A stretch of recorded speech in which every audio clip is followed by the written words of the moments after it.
says, hello, my name is Oğuz. I'm a third-year student in the Department of Cartoon and Animation University in Turkey. I've been working on 3D and Blender for 2 years, prepared for the internship at $1 billion mobile game studio. Your feedback is very important. Let's take a look.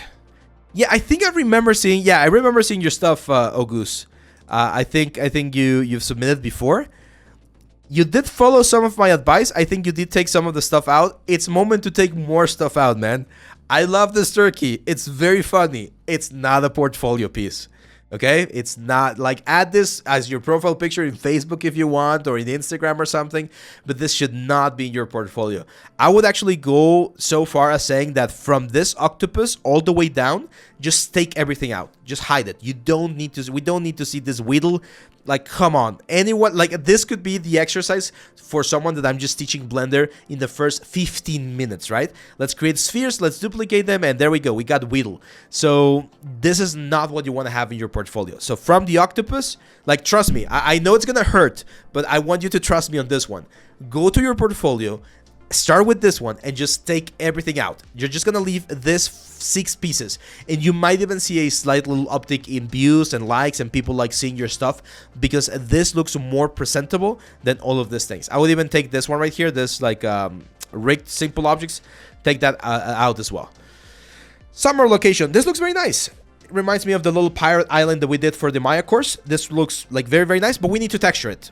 Otherwise, this is not working, right? Like, it's not finished. It's not finished, and without the finished work, it's very difficult to sell. And I think this is the sort of like direction that you should take if you're going for this like mobile approach. If you want to work for like mobile games and things like that, this kind of like cartoon, chibi, minimalistic style is very, very like useful. But we need to texture it, either with materials and gradients and things like that, or with actual textures. But we need to finish this one. It's a really, really good one. Finish it. It really looks, or it's really gonna look way, way better if you can finish it. And same for this one. This one looks nice, but we need to finish it. I'm not sure why we're not finishing. And here's the thing, Hasan. If you're showing me a lot of stuff that's unfinished, that tells me that you don't know how to finish stuff. Does that make sense? Like, how you present yourself, and I've mentioned this before, how you present your portfolio tells me a lot about who you are as an artist. The type of projects that you pick, the way you present them, the type of like finish elements that we have, all of those things tell me who you are as an artist and where your evaluation of your own artwork is. So if you think that these 2 finished pieces are worth of being here, in your portfolio, that tells me that you value this sort of stuff more than the finished product. And as a company, I might not agree with that. I might want finished products. Like, I would prefer having 1 finished product rather than 10 unfinished elements, okay? It's not wrong to have works in progress. Every now and then there's going to be a couple of works in progress. I used to be very against works in progress, but there's the difference between a work in progress that you're constantly updating and a work in progress that has been there in your portfolio for the past 3 years, right? So if it's been there for the past 3 years, just take it out. It's not there. It's not, you're never going to finish it. So finish works, or works that you're actually like working on stuff.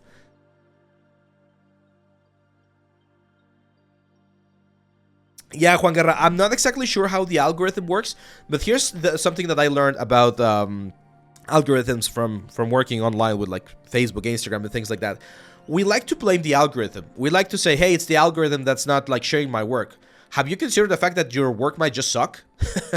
And that's it. Like, sometimes we think that the stuff that we do is amazing, that everyone should be like watching it and it should go viral and things like that. But sometimes the stuff is just not good. And if it's not good, well, it's not going to be shared. So the algorithm, and this is a Gary B advice, you just change the world algorithm for audience. So do I know how the audience works? Yes, I know that the audience likes finished stuff. So unfinished things like this one, you're not going to get likes. Like, people are not going to watch this. But a finished thing, and then you see, okay, I do have a finished piece. Why is it not getting likes? Well, ask yourself, why do you think it's not getting likes, right? Is it a presentation issue? Is it too simple? Have people seen this kind of stuff before, right? So it hurts, man. I know, and I know it's cruel. And I'm not saying this to your work, Hasan. I'm saying this in general. Like, if you think your stuff is not getting noticed as much, yes, there is a factor about audiences and like specific things that people are looking for. Like, there is a factor to the algorithm. I'm not going to say there's not. But a lot of the stuff also has to do with you and how good your stuff is, okay? So you need to work for that. You need to work on that specific, like, element. What if I just want to do modeling parts? My lighting and texture are not good. Oh, that's a great question, Hasan. Hasan is here on the YouTube channel. That's a great question. If you just want to do modeling, then my best advice for you, Hasan, is you need to start showing me really complex models. This is not gonna cut it, right? Because I can find, like, I can go right now to our Discord channel and I can send this picture and say, hey, I'm looking for people who can do this kind of like modeling, and I'm gonna get 1,000 submissions of people who can do this kind of modeling. So if those people can do this type of modeling and they can texture, they're already like winning, right? They're already beating you on the job position because they can offer something that you can't, which in this case is texture. So you have two options. Either you learn texturing as well and you learn rendering and all that kind of stuff so that you can offer the full package, or you become a really, really good modeler, like an advanced modeler. Like you're going to be doing things that no one else is modeling out there, like really complex stuff. Because yes, there are, as Shiv Banana is asking, are there jobs that only require modeling? Yes, there can be jobs that will only require modeling, but it's going to require really specific models. And I'm talking about really advanced stuff. Like, what was the name of this guy? He does mechanical stuff. Well, I'm just gonna look 3D robot modeling. Right? Like, this is not gonna cut it. Everyone who knows modeling can do this kind of robots. This is not gonna cut it. Anyone who can do modeling can do this kind of robots. But not everyone can do, for instance, this kind of robots. Right? Like, that's impressive. Like, if someone can model this on their portfolio, I'm impressed. Because I know I could do it, but it's going to take me a long time to do it. This is the kind of level. If you're just going to be modeling, Hasan, this is the kind of stuff that you need to start, like, learning how to model. Because this might be the only jobs that you're going to be able to get for this kind of, like, advanced modeling, like, expectations. Because, again, for something like this, no. It's going to be way easier for me as a company to find someone who can model this little robot, animate it, rig it, texture it, do the full pipeline, than someone that's just going to be doing the modeling. Okay?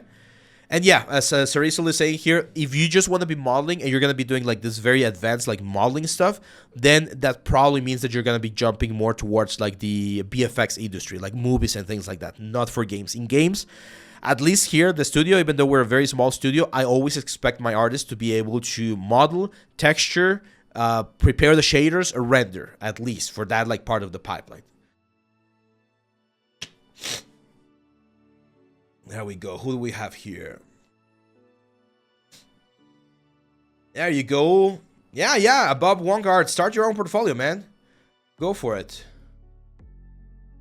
If you know Neil Blevins, this guy worked for Disney and Pixar and still can't find a job right now, so why would they hire you over? Yeah, exactly, guys. Yeah, that's the thing, guys. Right now, the industry, again, it's in a tough spot, and it's not going to recover. That's something that you guys need to be very aware of. So we're not going to be able to get to the high points that the industry was during the pandemic. So we got to adapt. We have to adapt, and that's why I'll tell you guys, if you find opportunities doing 3D and other stuff, advertisement, like photogrammetry, 3D printing, like there's so many things out there, use that opportunity. I saw Drachmus. It's gonna increase $5, I think, for everyone. I mean, yeah, that's how capitalism works, right? So, not much we can do about it. I'm definitely doing a lot of texturing nowadays in Marmoset as well. So, if it becomes like too bad, I'll just switch.